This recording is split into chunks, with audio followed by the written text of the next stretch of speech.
નમસ્કાર બધાને, જય સદારામ બાપા, જય ઠાકોર સમાજ. મિત્રો, વિડીયો આખો જોજો. તમને વિડીયોમાં શું લાગે છે પછી તમે તમારી રીતે કોમેન્ટ કરજો. કે જે હમણે વિરોધ ચાલી રહ્યો હતો, જાબડિયા ગામે મિટિંગ કરી, અમારા બંને ભાઈ વિશે, ગબ્બર ઠાકોર, અર્જુન ઠાકોર વિશે જે નિર્ણય લીધો, એના પછી ખોરડા ગામે મિટિંગ કરી 1,51,000 દંડ કર્યો, અલગ અલગ નિર્ણય કર્યો છે. અને એના પછી પાલનપુર તાલુકાનું ચંડીસર ગામ, ત્યાં બંધારણ તૂટ્યું છે. કમસે કમ 6-7 દિવસ થઈ ગયા છે અને બધી ન્યૂઝ ચેનલમાં એ વિડીયો છે. ત્યાં હજી કોઈ ગયું નહીં. એના પછી પાલનપુર તાલુકાનું સલ્લા ગામ, ત્યાં બંધારણ તૂટ્યું છે, તો પણ કોઈ ગયું નહીં. અને ઘણી બધી જગ્યાએ વાગતું જ હોય છે. તો અમારું કહેવું એવું છે કે બંધારણ અમારા ફક્ત બંને ભાઈ માટે, 1-2 વ્યક્તિ માટે નથી બનેલું. બંધારણ બધા માટે સરખું રાખો. મિત્રો, તમારું શું કહેવું થાય છે વિડીયોમાં કોમેન્ટ કરીને જણાવજો. અને ખોરડા ગામે જે મિટિંગ કરી, ત્યાં ઘર ધણીને દંડ આપ્યો 1,51,000. તો જાબડિયા ગામની અંદર પણ ઘર ધણીને દંડ આપો.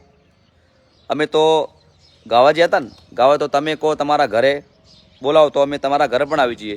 અને જે ખોરડા ગામે જ્યાં પ્રોગ્રામ થયા ત્યાં કોઈ ગાવા તો આવ્યું છે ને, તો તમે નિર્ણય સાચો કરો.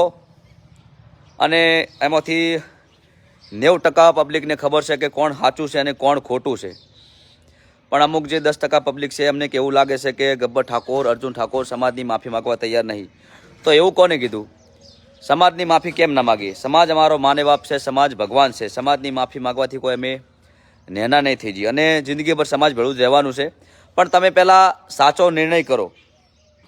બધી જગ્યાએ અલગ અલગ તમે નિર્ણય કરો છો. એકને તમે સમાજ બહાર મોકલી દો છો, બીજાને સમાજ અંદર રાખો છો, બીજી જગ્યાએ બંધારણ તૂટે તો જાતા નહીં. તો બધા મિત્રોનું શું કહેવું થાય છે ખાલી કોમેન્ટ કરજો. અને વિડીયો ગમે તો શેર કરી દેજો. અને તમારું શું કહેવું થાય છે, તમારો વિચાર શું કહેશે ખાલી કોમેન્ટમાં લખજો. કોણ સાચું છે અને કોણ ખોટું છે. બધાને જય બાપારી, જય રામાધણી, જય અખતમાં.